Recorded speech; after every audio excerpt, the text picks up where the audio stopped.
네, 오늘도 예배하는 우리 모든 성도들에게 하나님께서 말씀의 은혜와 능력으로 함께 해주시기를 간절히 축복합니다. 우리 주일마다 빌립보서의 말씀으로 은혜를 나누고 있는데요. 지난 주일에 제가 말씀드렸던 것처럼 우리 빌립보서 10번 읽기 운동에 여러분 모두 참여해 주시기를 바랍니다. 이게 힘들고 괴롭고 어려운 일이라고 하면 제가 강요하지 않겠어요? 그렇지만 조금만 시간을 내고 마음을 열면 누구나 다 참여할 수가 있고요. 또 큰 은혜가 됩니다.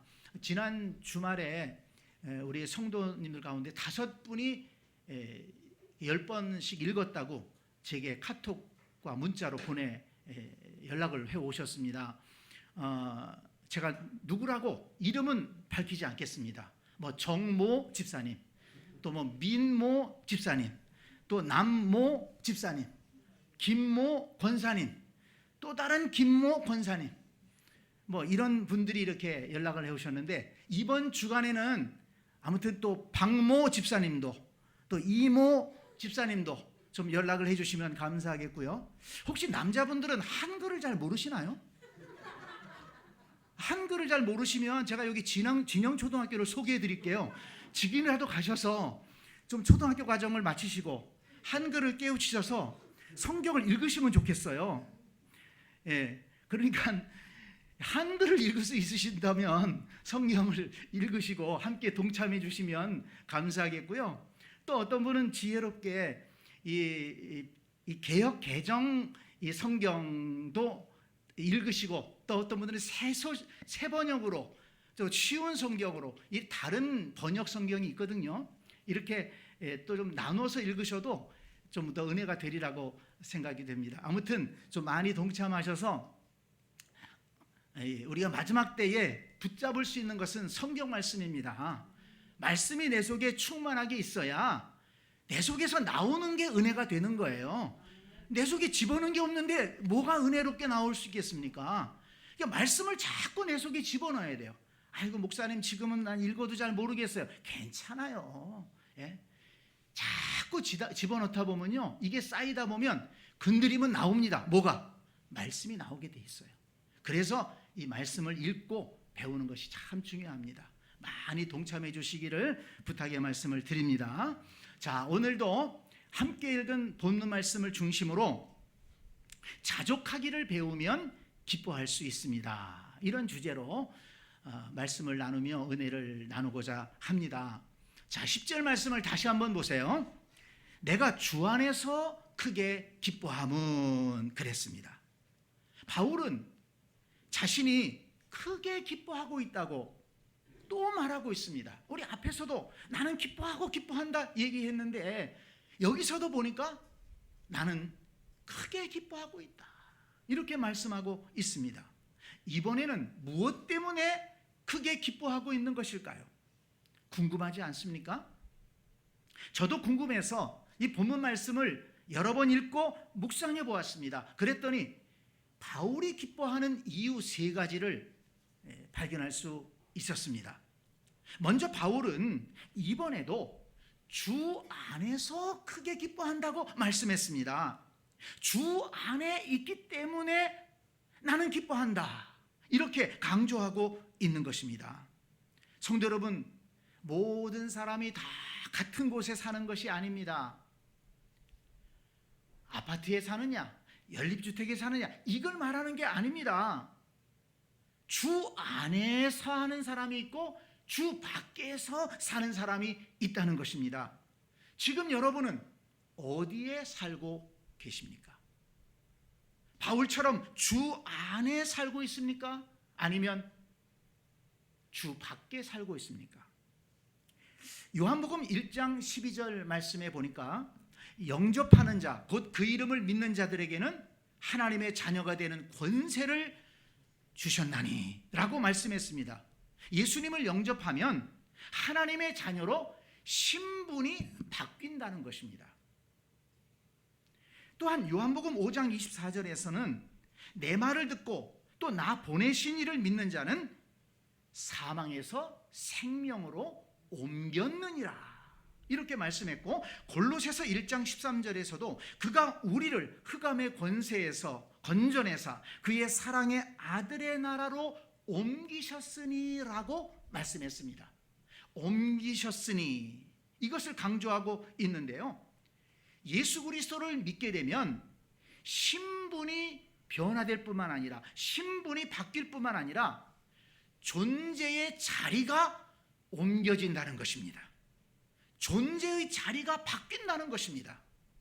사망에서 생명으로, 또 흑암의 권세에서 그의 아들의 나라로 우리의 존재의 자리가 옮겨진다는 것을 믿으시기를 바랍니다. 다시 말해서 주 밖에서 살던 사람이 이제는 하나님의 자녀가 돼서 주 안에서 살게 된다는 것입니다.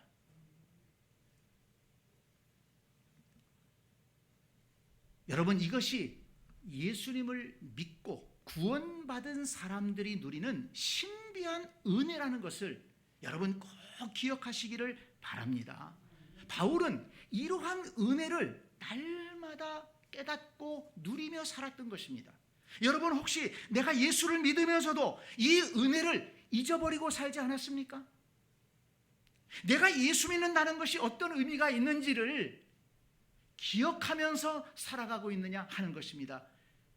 내가 이 시간 하나님 앞에 나와서 예배한다는 것이 어떤 의미가 있느냐 하는 것을 깨닫고 있느냐 하는 것입니다. 예수 그리스도를 주님으로 믿으면 우리의 신분이 바뀐다고 했어요. 하나님의 자녀가 되는 것입니다. 뿐만 아니라 사망에서 생명으로, 흑암의 권세에서 그의 아들의 나라로, 쉽게 말하면 주 밖에서 주 안으로, 주님 없는 삶에서 주님과 함께하는 삶으로 바뀌게 된다는 것을 믿으시기를 바랍니다. 바울은 이것을 깨닫고 이 은혜에 늘 감사하면서 그것이 기쁘고 감사하면서 살았다는 것입니다.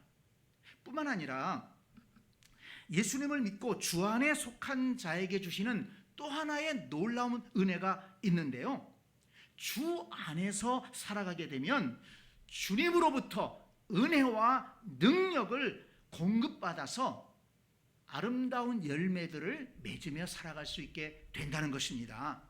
요한복음 15장 4절에서 예수님은 포도나무와 그 가지의 비유를 통해서 우리에게 설명을 해 주셨습니다. 그 요한복음 15장 4절에 보면 내 안에 거하라, 나도 너희 안에 거하리라. 가지가 포도나무에 붙어있지 아니하면 스스로 열매를 맺을 수 없음 같이 너희도 내 안에 있지 아니하면 그러하리라. 그렇습니다.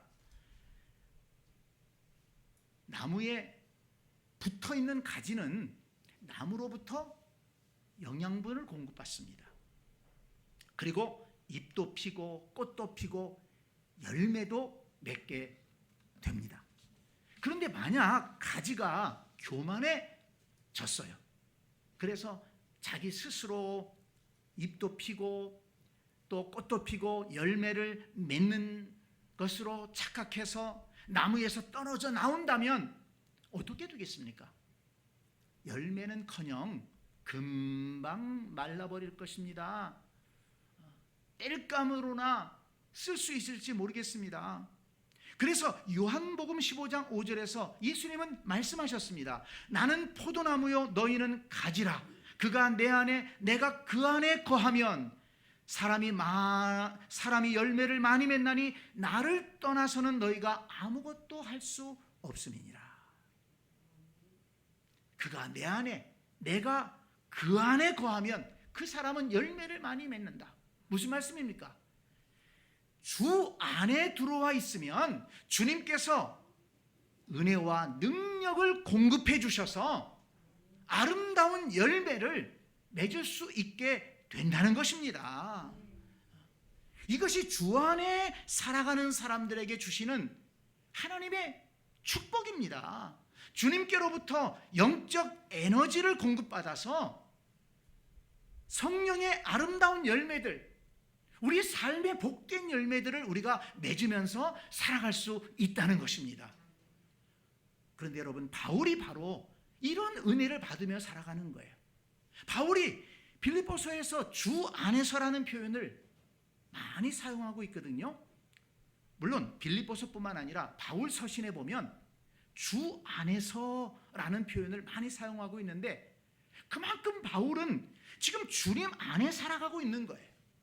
그래서 지금 감옥 속에 갇혀 있으면서 정말 모든 것이 부족하고 피곤하고 고단하고 괴로운 형편에 있지만 주께서 주시는 능력과 은혜를 계속해서 공급받기 때문에 지치지 않고, 그 감옥 속에서 피곤하게 살아가면서도, 고난 중에 있으면서도 기쁨의 열매를 맺으면서 바울은 살아가고 있다는 것입니다. 여러분, 이것이 믿음의 능력이요, 믿음의 역설입니다. 자, 성도 여러분, 주 안에서 기뻐한다고 했어요. 주 안에 어떤 은혜가 있다고 했습니까? 신분이 바뀌었다고 그랬습니다. 하나님의 자녀로 신분이 바뀌었어요. 놀라운 축복입니다. 뿐만 아니라 사망에서 생명으로 우리 존재의 자리가 바뀌었습니다. 뿐만 아니라 주 안에 있으면서 우리는 하나님의 은혜와 능력을 공급받을 수 있습니다. 바울은 이 은혜를 주 안에서 누리고 있는 거예요. 그렇기 때문에 바울은 계속해서 기뻐할 수 있었던 것입니다. 저와 여러분도 주 안에서 살아가면서 이와 같은 은혜를 누린다면 어떤 형편에 있든지 기뻐하면서 살아갈 수 있게 될 줄 믿습니다. 또 하나 바울이 크게 기뻐하는 이유를 10절에서 살펴볼 수가 있는데요. 너희가 나를 생각하던 것이 이제 싹이 나미니 너희가 또한 이를 위하여 생각은 하였으나 기회가 없었느니라. 무슨 말씀인가 하면, 빌립보 교회 성도들이 고난 중에 있는 바울을 생각하면서 도울 기회를 찾다가 이번에 특별 헌금을 해가지고 에바브로디도 편에 보내준 것입니다. 바울은 빌립보 교회 성도들이 보내준 생활비를 받았습니다. 에바브로디도를 만났습니다. 그리고 지금 빌립보 교회 성도들이 얼마나 바울을 위해, 바울을 염려하고 바울을 생각하고 바울을 위해 기도하고 있는지 그 소식을 듣게 된 것입니다. 그러면서 바울은 마음에 기쁨이 생긴 것입니다. 바울의 심정이 14절로 16절에 나타나 있습니다. 14절을 보세요. 그러나 너희가 내 괴로움에 함께 참여하였으니 잘하였도다. 빌립보 사람들아, 너희도 알거니와 복음의 시초에 내가 마게도냐를 떠날 때에 주고받는 내 일에 참여한 교회가 너희 외에 아무도 없었느니라. 데살로니가 있을 때에도 너희가 한 번뿐 아니라 두 번이나 나의 쓸 것을 보내었도다. 지금 바울은 빌립보 교회 성도들의 그 사랑과 기도와 또 지금 도움의 손길, 특별히 또 헌금을 해서 모아줘 보내준 것에 대해서 정말 지금 감격하고 감동하고 그것이 기쁨이 되었다는 것입니다. 이번이 처음이 아니에요. 바울이 처음에 복음의 선교를 시작할 때, 마게도냐를 떠날 때에도 다른 사람들은, 다른 교회들은 관심을 보이지 않았지만 빌립보 교회 성도들은 마음을 모아서 바울의 생활비를 도와주고 선교비를 도와주었습니다. 바울을 위해서 기도해 주었습니다. 또 데살로니가 있을 때에도 한 번이 아니라 두 번씩이나 헌금을 해서 바울에게 보내주었습니다. 그래서 바울이 선교 사역에 힘쓸 수가 있었습니다. 그런데 이번에도 바울이 로마 감옥에 갇혀서 어려울 때, 여기 보면 너희가 내 괴로움에 참여했다고 했잖아요. 지금 바울은 괴로운 상황에 있는 것입니다. 감옥에 갇혀서 자유도 없지만 물질적으로도 어려움을 당하기 때문에 여러 가지로 괴로운 형편에 있습니다.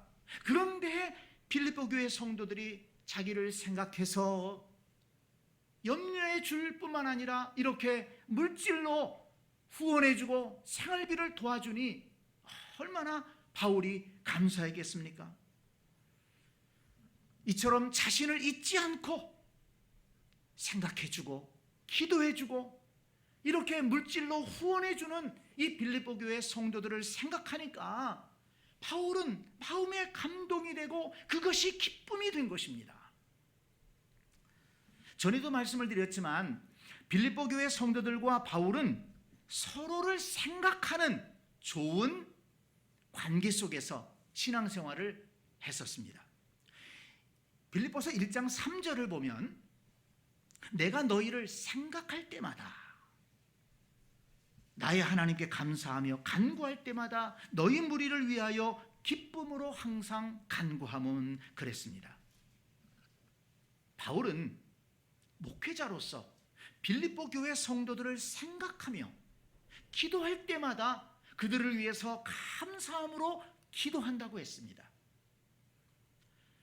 마치 부모가 자식을 생각하듯이 바울은 빌립보 교회 성도들을 생각하면서 그들을 위해 기도로 도왔습니다. 그런데 오늘 본문에는 빌립보 교회 성도들이 바울을 생각하고 있는 것입니다. 그리고 바울의 생활비를 보내기 위해 특별한 금을 했고 에바브로디도는 자원해서 그 먼 길을 달려와서 그 빌립보 교회 성도들의 사랑의 헌금을 전달한 것입니다. 그 길이 엄청나게 먼 길입니다. 비행기가 있던 때도 아닙니다. 자동차가 있던 때도 아닙니다. 그래서 이 에바브로디도가 병이 날 지경이었습니다. 바울과 빌립보 교회 성도들은 이처럼 서로 생각하고 서로 기도해주고 또 서로 협력하는 그런 관계 속에서 기쁨의 신앙생활을 하고 있었다는 것입니다. 성도 여러분, 저와 여러분에게도 이와 같은 기쁨이 있게 되기를 간절히 축복합니다. 여러분 신앙생활하면서 혼자서 신앙생활 하려고 하지 마시기 바랍니다. 다른 사람과 자꾸 담을 쌓으려고 하지 말기를 바랍니다. 마음을 열고 다른 사람들을 용납하세요. 받아들이세요. 그리고 함께 기도하며 서로 격려하고 서로 위로하면서 서로 도움을 주면서 신앙생활할 수 있기를 바랍니다. 이런 우리 신앙생활의 태도가 바뀌어야 됩니다. 조금만 좀 서운해도 그냥 담을 쌓으려고 하고 오해하고 그러지 말고 바울이 앞에서 말한 것처럼 너희 관용을 모든 사람에게 알게 하라. 좀 마음을 넓혀서 관용하고 좀 다른 사람들 있는 그대로 받아들이면서 오히려 그 사람의 형편을 내가 좀 생각해주고 그리고 기도해주고 위로할 일이 있으면 위로해주고 도울 일이 있으면 내 힘껏 도와가면서 좀 이런 열린 마음으로 이런 사랑의 마음으로 살아갈 수 있는 우리 모두가 될 수 있기를 바랍니다. 여러분 사람은요 결코 혼자서 살아갈 수 없어요. 여러분 보세요. 바울도 도움이 필요했습니다. 바울이 얼마나 능력자였습니까? 바울도 그런데 도움이 필요했습니다. 바울이 아무리 능력 있는 전도자였지만 그도 한 사람의 연약한 인간이었기 때문입니다. 누군가의 위로와 사랑과 협력이 필요한 사람입니다. 더구나 지금 바울은요 나이도 들고 몸도 아픈데 감옥에 갇혀 있어요. 재판 결과에 따라 앞으로 어떻게 될지 모릅니다. 죽을지 살지 그런 위기에 처해 있습니다. 또 경제적으로도 궁핍합니다. 정말 위로와 도움이 필요한 때였습니다. 그런데 그때 빌립보 교회 성도들이 바울을 생각하고 바울에게 도움의 손길을 보낸 것입니다. 여러분 빌립보 교회 성도들로부터 배워야 됩니다. 여러분 이런 거 배워야 됩니다. 지금 우리 주변에도 혹은 멀리 떨어져 있는 곳에도 우리의 위로가 필요한 사람, 격려가 필요한 사람, 혹은 우리의 도움이 필요한 사람이 있을 수 있습니다. 한번 생각해 보세요. 한번 생각해 보세요. 여러분, 하나님은요, 우리가 모르는 사람을 도우라고 하지 않습니다. 저 멀리 떨어져 있는 다른 나라, 그런 사람들을 도우라고 하지 않아요. 내가 살아오면서 어떻게든 나와 관계가 있는 사람들이 있잖아요. 왜 하나님이 그를 만나게 하셨을까? 왜 하나님이 아직도 그를 내 곁에 두셨을까?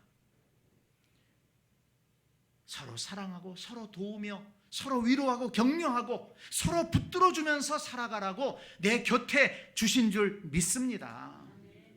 한번 생각해 보세요. 누군가 나의 위로가 필요한 사람이 있을 겁니다. 나의 작은 도움이 필요한 사람이 있을 겁니다. 그 사람에게 전화도 하고 한번 만날 수 있고 위로해 줄 수 있고 격려해 줄 수 있고 내 형편껏 도울 수 있는 것입니다. 14절 말씀에 바울은 빌립보 교회 성도들에게 이렇게 말합니다. 그러나 너희가 내 괴로움에 함께 참여했으니 잘하였도다. 빌립보 교회 성도들은 참여할 줄 아는 사람들이었다는 겁니다. 구경꾼이 아니라 그냥 염려만 하는 것이 아니라 생각만 하고 마치는 것이 아니라 참여했어요. 직접적으로 도와주었습니다. 바울을 위해서 헌신했습니다. 사랑을 베풀었습니다.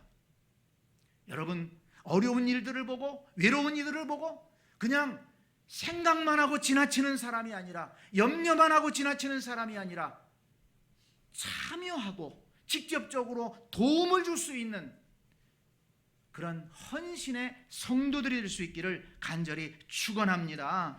성도 여러분, 우리의 작은 도움이 누군가에게는 큰 힘이 될 수 있습니다. 우리의 작은 선물이 그 사람에게는 큰 기쁨이 될 수 있습니다. 우리의 작은 위로와 격려가 어떤 사람에게는 큰 용기를 줄 수가 있는 거예요.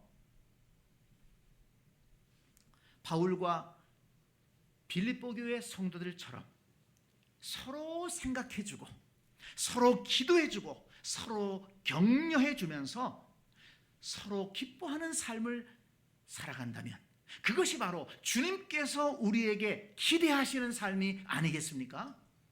우리에게 이러한 기쁨의 삶이 있게 되기를 간절히 축원합니다.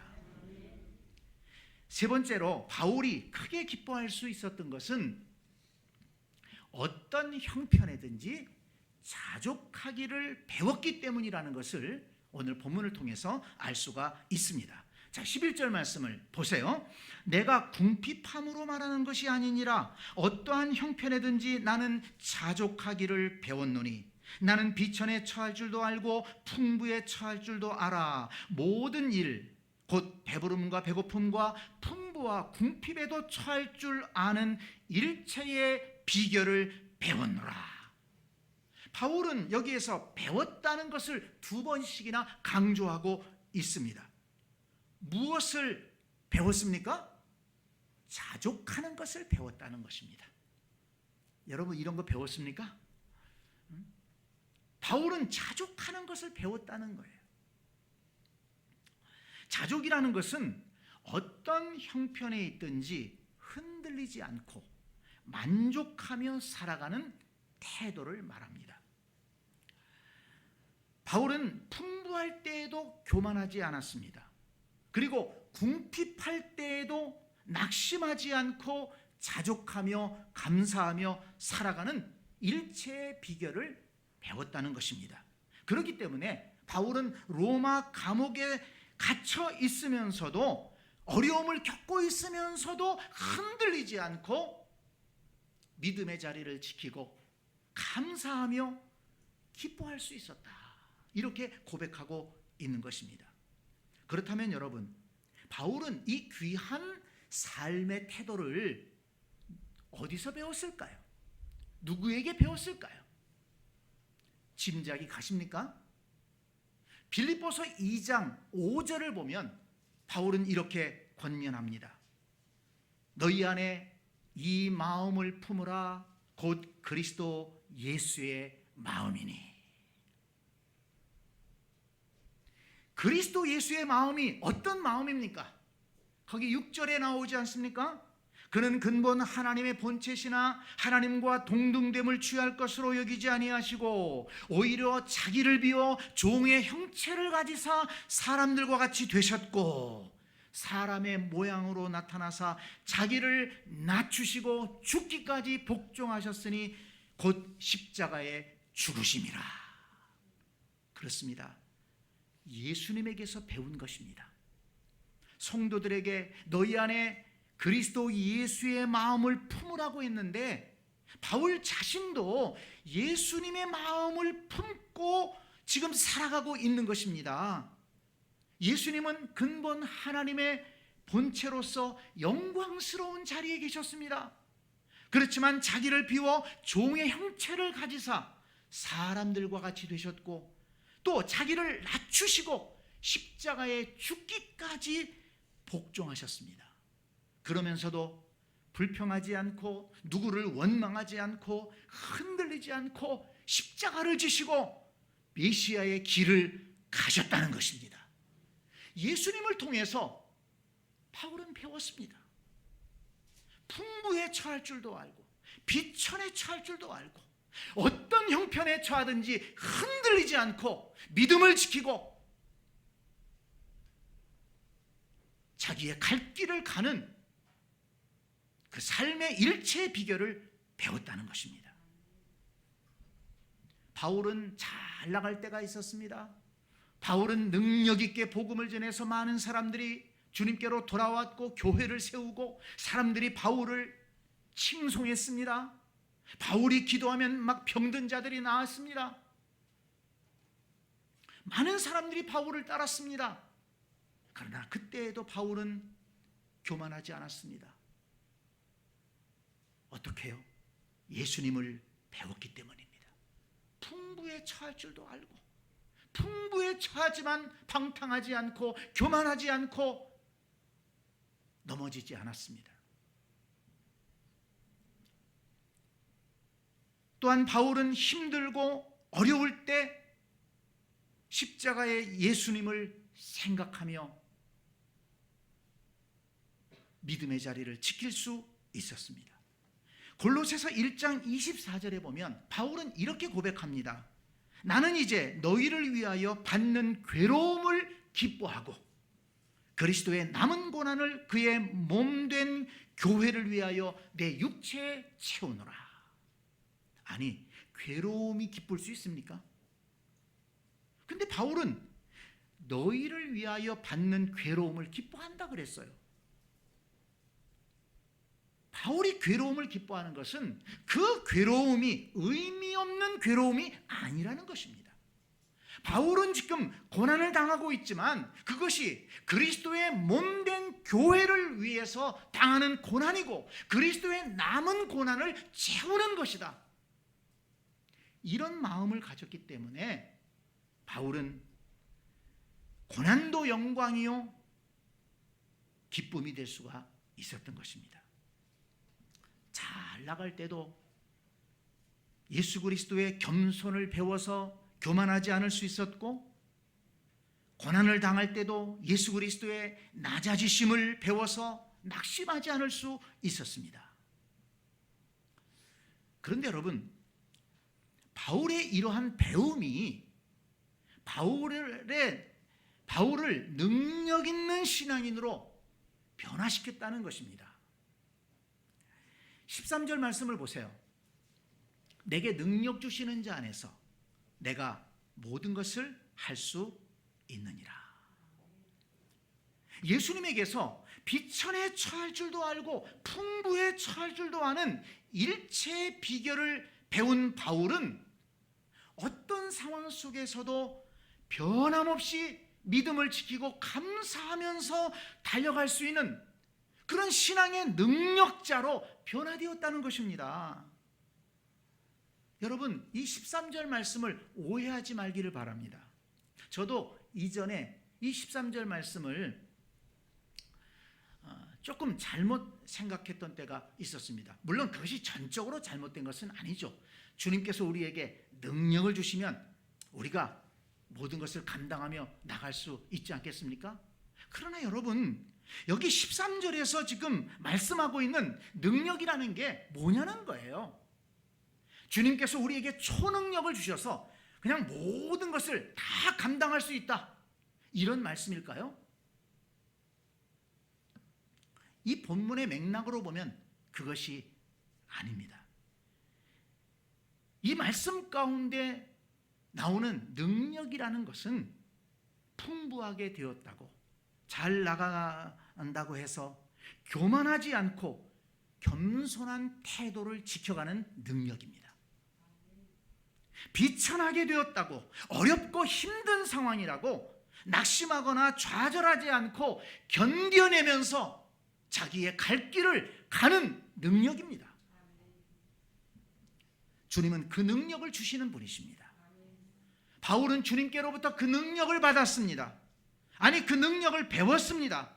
그래서 지금 어려움 중에 있으면서도 흔들리지 않고 기뻐하는 삶을 살아갈 수 있다는 것입니다. 여러분, 이게 능력자가 아닙니까? 뭐 조금 좋은 일 있고 뭐 좀 잘 되면은 그냥 좋아가지고 허풍을 떨고 또 그냥 방탕하는 길에 빠지고 자랑하고 그러다가 넘어지고, 그런 인생들이 얼마나 많습니까? 잘 나갈 때도 풍족할 때도 교만하지 않고 그 속에서도 하나님의 은혜에 감사하면서 겸손하게 자신을 지켜나갈 수 있는 것, 여러분, 이거 능력입니다. 살다 보면 어려울 때 있죠. 눈물 날 때 있죠. 안 될 때 있어요. 막힐 때 있어요. 그러면 그냥 또 뭐 세상이 다 망한 것처럼, 인생이 다 망한 것처럼 낙심해가지고 방황하고, 그것이 아니라 어려울 때, 힘들 때 하나님 견딜 수 있는 은혜를 주세요. 이겨낼 수 있는 은혜를 주세요. 이 과정을 잘 이겨내게 해주시고 앞으로 좋은 날을 보게 하실 줄 믿습니다. 더 주님을 의지하면서, 더 기도하면서, 더 열심으로 삶의 자리를 지켜나가는 것, 여러분, 이것이 능력이 아닙니까? 이런 능력을 받아야 우리가 정말 이 굴곡이 많은 인생 속에서 흔들리지 않고 그냥 좌로나 우로나 치우치지 않고 신앙인으로서 아름다운 믿음의 삶을 지켜갈 수가 있는 것입니다. 바울의 모습이 바로 이런 모습 아니겠습니까? 아니, 지금 로마 감옥에 갇혀서 나이도 늙고 병들고 춥고 배고프고 아무것도 없는, 죽을지 살지도 모르는 상황, 지금은 이런 상황에 빠진 거예요. 그런데 바울은 뭐라고 고백합니까? 내가 주 안에서 크게 기뻐한다. 변화가 없어요. 중심을 지키고 있어요. 중심을 지킬 수 있는 능력이 어디에서 나왔느냐? 바로 주님께로부터 그 능력을 받았다는 거예요. 그 능력을 배웠다는 것입니다. 성도 여러분, 저와 여러분도 바울처럼 예수님에게서 이와 같은 능력을 배워야 되겠습니다.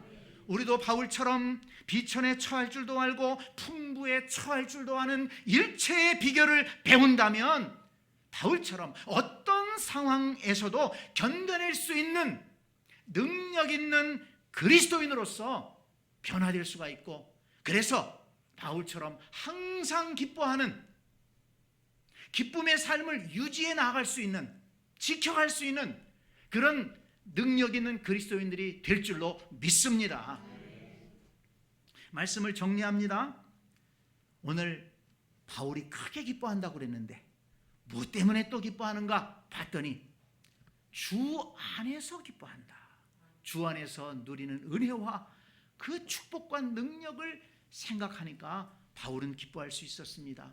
또 자기를 생각해주고 염려해주고 기도해주고 자기를 도와준 그 빌립보 교회 성도들의 마음을 생각하니까 그 사랑의 교제 속에서 기뻐했다는 것입니다. 그리고 예수님에게부터 풍부에 처할 줄도 알고 비천에 처할 줄도 아는 이 자족하는 비결을 배웠기 때문에 바울은 기뻐했다는 것을 우리가 말씀을 통해서 깨달았습니다. 오늘 저와 여러분들에게도 이러한 은혜가 있게 되기를 원합니다. 이러한 기쁨이 있게 되기를 주님의 이름으로 간절히 축원합니다. 아멘.